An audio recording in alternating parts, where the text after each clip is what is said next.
Жылдам хабарнама. Ассалаумағалейкум құрметті көрермен. Егер жаңалықтарды алғашқылар қатарында білгіңіз келсе, арнамыздағы подписаться және бір ғана лайк түймесін басып, видеоны соңына дейін тамашалаңыздар.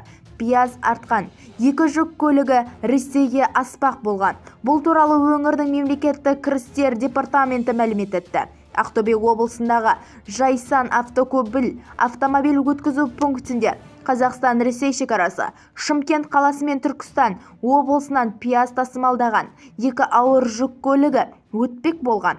Аталған автокөлік құралдарының жүргізушілеріне пиязды шекарадан шығаруға тыйым салынғаны туралы хабарланды. Қазіргі уақытта пиязды жөтелдету, жөнелтушілерге қайтару немесе оны Қазақстанның басқа облыстарында сату туралы мәселе шешілуде, деп хабарлады департаменттің. Бізді тамашалауды жалғастырыңыз және достарыңызға бөлісе отырыңыздар.